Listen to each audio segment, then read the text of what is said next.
I'm Rhiannon Jones and welcome to Showcase, where we bring you all the biggest and best news in art, culture, style and entertainment from here in London to Istanbul and across the world.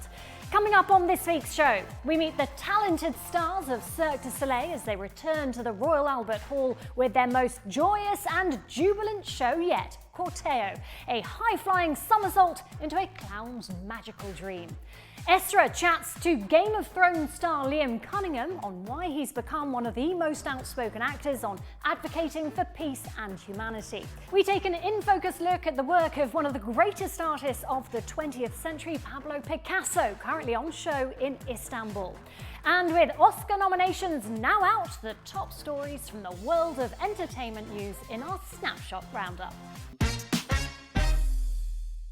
But first, this week for Showcase, I ran away to join the circus as the impressive Cirque Du Soleil celebrates 40 years in the business. To mark the occasion, it's back at London's iconic Royal Albert Hall, this time with Corteo. Somewhere between heaven and earth, Mauro the Clown is dreaming, and the audience is plunged into a jubilant world of comedy stunts and breathtaking aerial acts. To find out more, we caught up with the talented troupe as well as its joyous creator, Daniele Finzi Pasca. And of course, I couldn't visit the circus without trying a trick or two myself.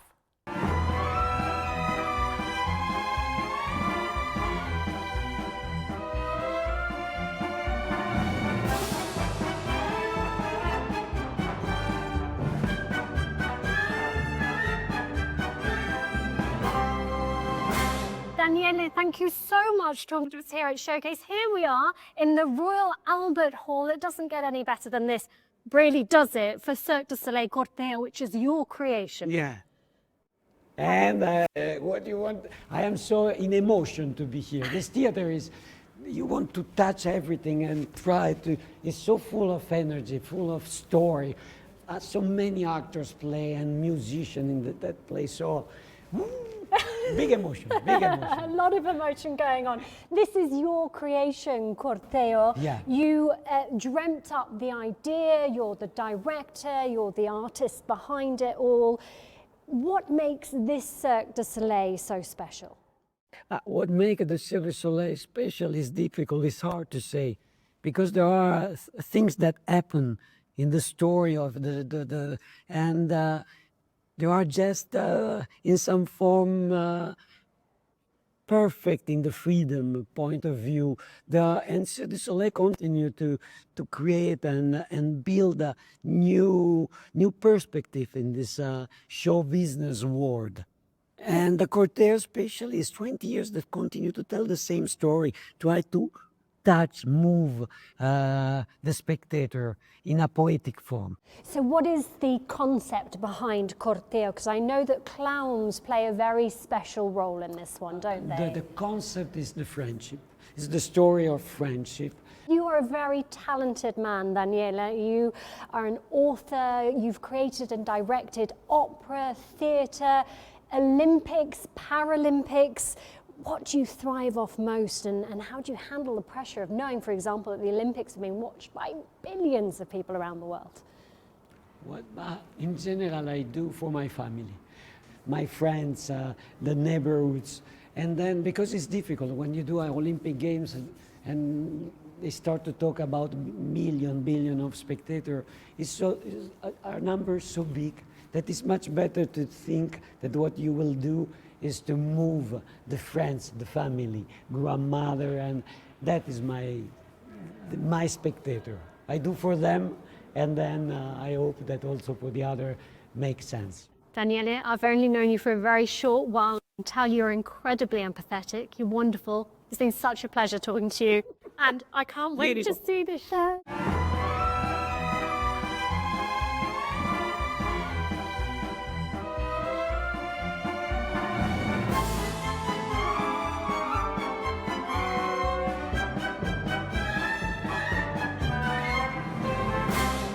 Johan, lovely to meet you. You are a juggler for Corteo. Yes. Could you please show us some of your tricks? Absolutely. You're going to throw the club from your right hand to your left hand and make it spin like one time around its own axle, and then you're going to catch the handle in the other hand. And perfect. And then left to right, same thing. Nice. Oh, And then we're going to to repeat a few more times. Just like back and forth, back and forth. Yes, I need to exactly. loosen up a bit, don't I? Yeah, exactly, exactly. Don't worry, Yeah, I'm just like loosen up the body. Yeah, good, good, good.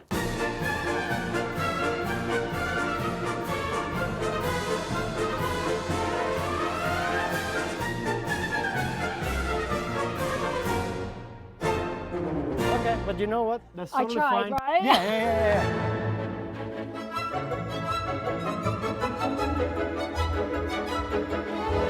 Well, Johan, juggling with clubs is one thing, but can you juggle with anything? Okay. Can you juggle with anything? We'll see. Okay, so I have here a cleaning sign, All right. some masking tape, and some roll, cleaning roll. Sure. All right. Let's give it a try. You weren't expecting that, were you?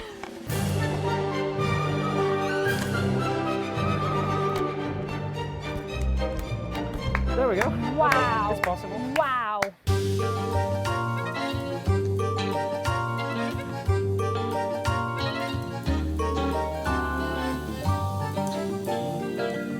Sean, it's great to have you here. Thank you so much for talking to Showcase. You're one of the stars of Corteo. Tell us what your acts are. So I'm doing Rusir and teeterboard in the show. What's Russia? Rusir, it's like a large metal wheel, and you can do a lot of different acrobatic elements on it. It's another group act, so there'll be 4 or 5 of us on stage at the same time. And the teeterboard, it's like, the best way to explain it is like a seesaw from a park or something like that. So I know what you're taking it talking back about. to the children roots, you know? Yeah, and you balance each other out, don't you? You go higher and higher and higher. Talk me through it. Exactly, yes. So we have a partner jumping on one side, I'll be jumping on the other side, and yeah, essentially you got it right. We're just jumping acrobatic tricks. Just how dangerous is it? Could you die? Guys are really experienced around the board. It's not their first show. They've been working around a lot, you know, and these are some of the best jumpers that are in the world right now, you know. And what makes Corteo so special, and performing here at the Royal Albert Hall, that must be incredible. I mean, yes, both those things are very special in their own right. Specifically, Corteo, technically, it's a very different show to a lot of the other Cirque du Soleil shows. It's running long ways through the arenas we play, as opposed to on the backside, you know. So it's actually a two-sided show. So the audience will sit on both sides of the stage, like a theatre format. And I mean, the Royal Albert Hall, I mean, it's what a venue, you know. It's so special, and the roots of the hall with the theatre community in London over so many years, you know, it really is a pleasure to play here. And I think Corteo fits here very well, you know. Very impressive. Sean, I know that you're strapped for time, you've got to go and train, so you better let go. Can't wait to see it. Best of luck. Thank you so much for talking to us at Showcase. Thank you. Nice to meet you. You too.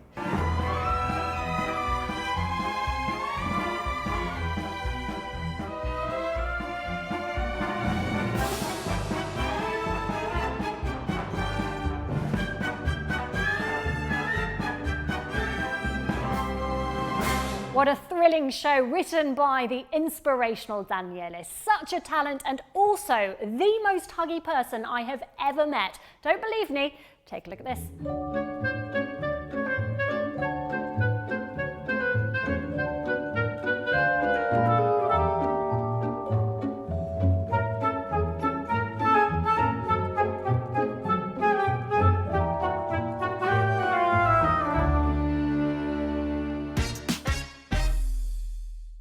Time now for this week's Spotlight, as Esra catches up with Game of Thrones actor Liam Cunningham for an in-depth chat.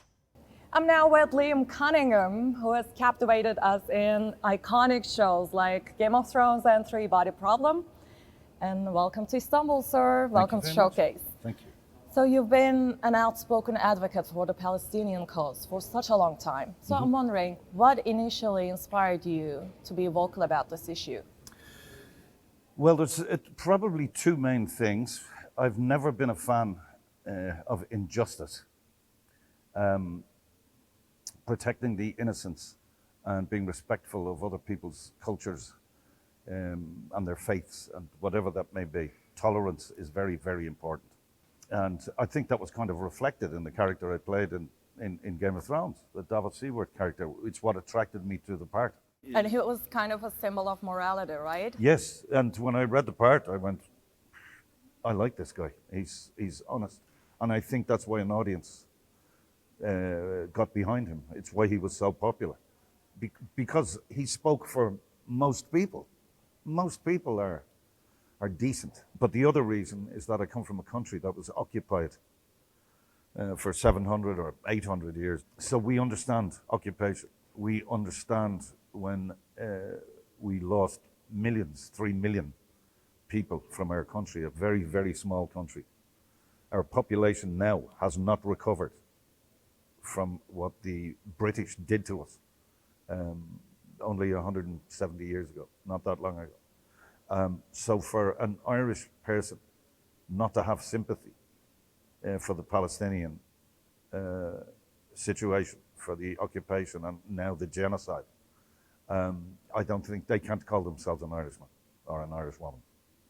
Why do you think there are only a handful of celebrities who speak out on the Palestinian matter? I think my job sometimes attracts narcissists. Some people want to be famous. Some people want, they're concerned about their career. And their career is more important to them than injustice.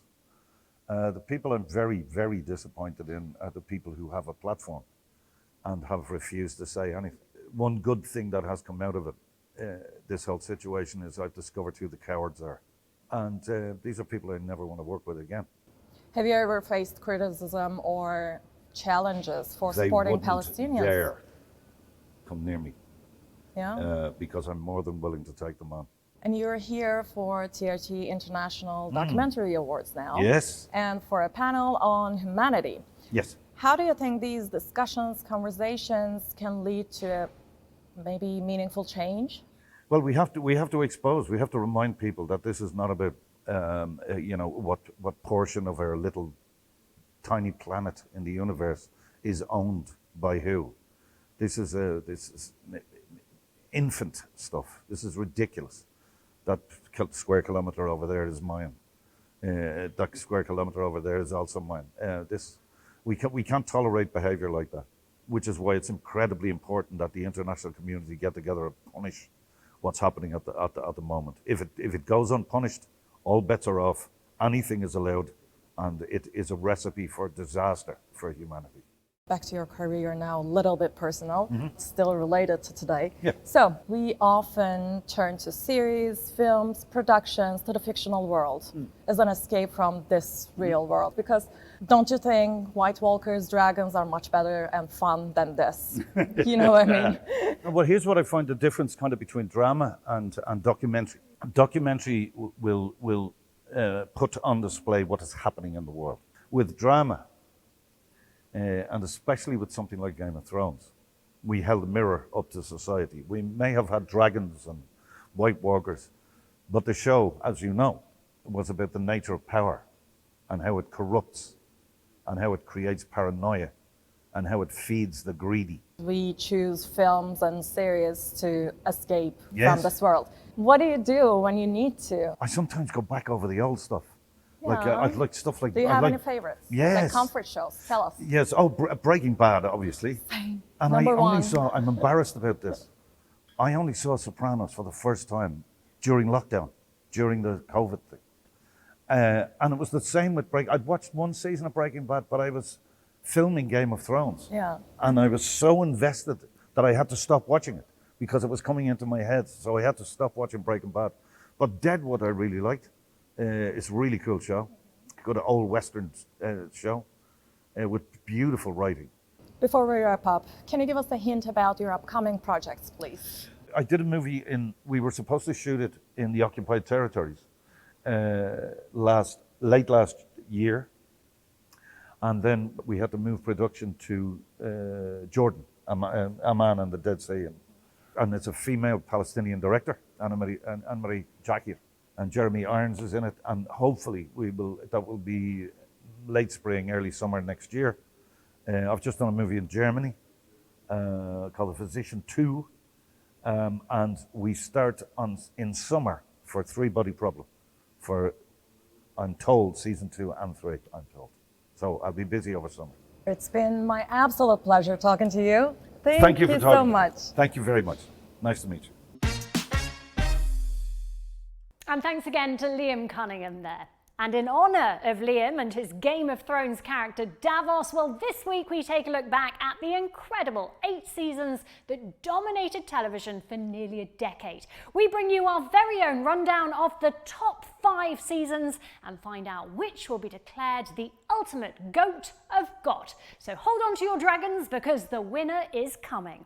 At number 5, it's Season 1. The first series certainly had its work cut out, introducing us to a mass of fictional locations, religions, histories, characters and rivalries, ultimately laying the groundwork for the following 7 seasons. It brought us iconic moments like Daenerys Targaryen stepping into the flames with her dragons and the downfall of Ned Stark, proving that Game of Thrones wasn't afraid of brutally killing off its main characters in dramatic style.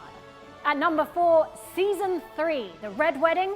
Need we say more? While this season's often remembered for this gut-wrenching scene, the whole of the 3rd series is a masterclass in character development, especially for Jaime Lannister.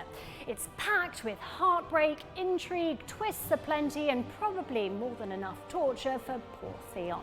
In at number 3, the penultimate Season 7, which brought together everything we'd been dying to see. Epic battles, dragon fire, and the long-awaited face-offs between the main characters.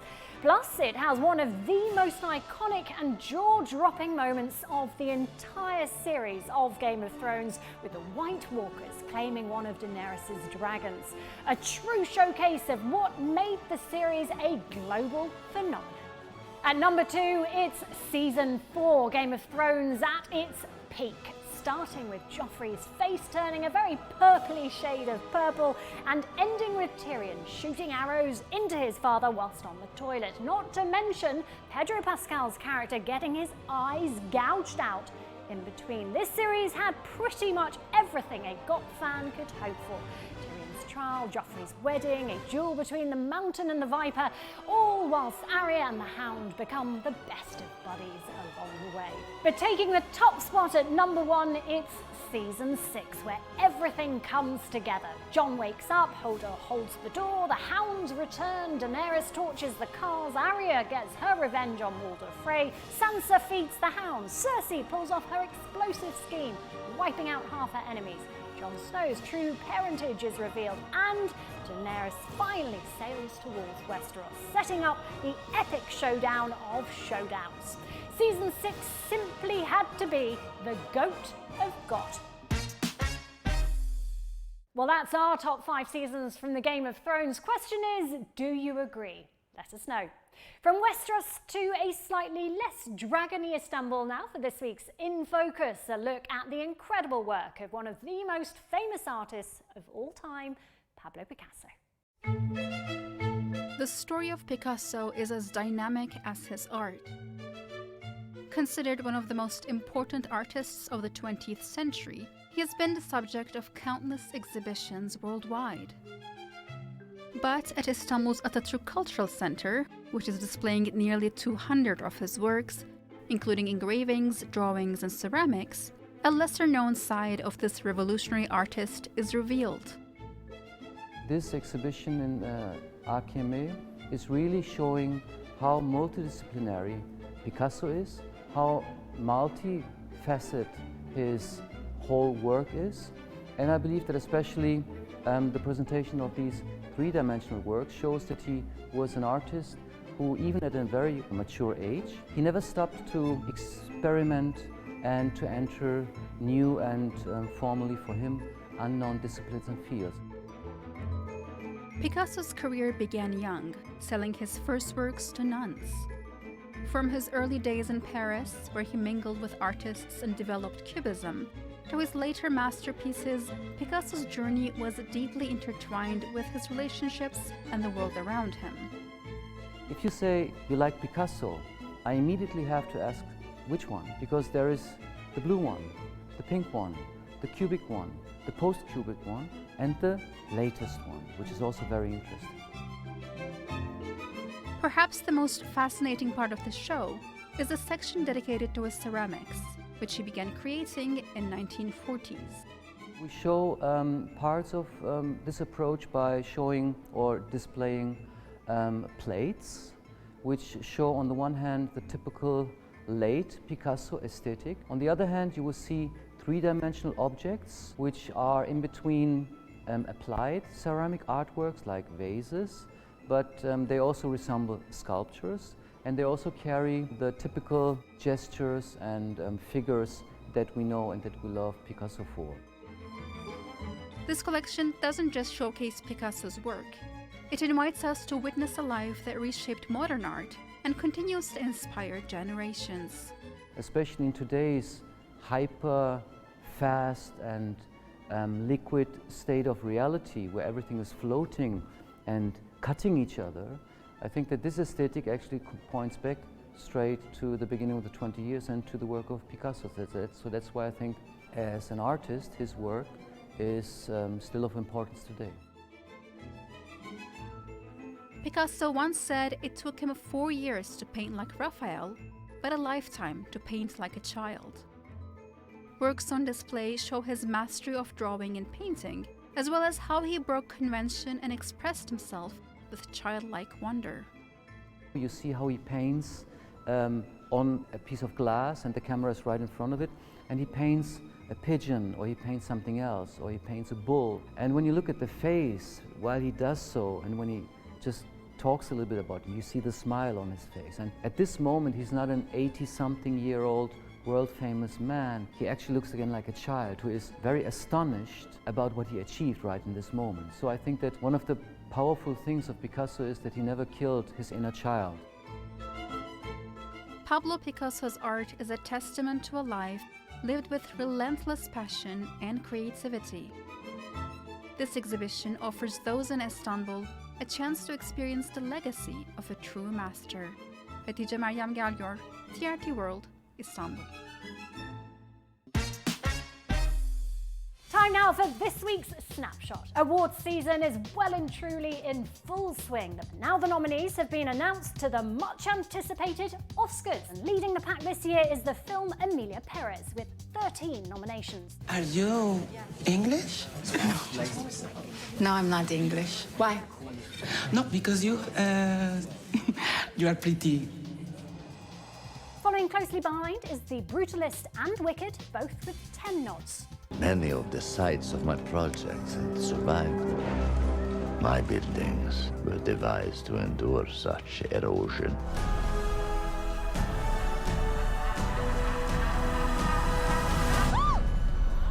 You're green. I am. Conclave, the thriller about the election of a new pope, received 8 nominations, as did A Complete Unknown, the story of musician Bob Dylan starring Timothy Chalamet. How does it feel? Turn it down! Play loud! Make some noise, Big D. As expected, Timothy Chalamet, Ralph Fiennes, Demi Moore, Cynthia Erivo, and of course Carla Sofia Gascon for Emilia Perez are among the favourites for leading role nods. It's set to be a stellar awards ceremony. And for the rest of the Snapshot news, here's Esra. Thank you, Rhiannon. The 2025 Joy Awards, a centerpiece of Saudi Arabia's Riyadh season, brought together a glittering lineup of international and regional celebrities to honor achievements in film, television, music, and entertainment. The lavender carpet saw stars from Türkiye, Syria, Egypt, and Hollywood come together for the evening. The event showcased Saudi Arabia's cultural aspirations and its growing role on the global entertainment stage. Highlights included Lifetime Achievement Awards for music icon Andrea Bocelli, legendary actor Morgan Freeman, and renowned composer Hans Zimmer, who praised the region's rising appeal to filmmakers. I tell you what we're doing in the region again. We are doing Dune 3. We're starting in September.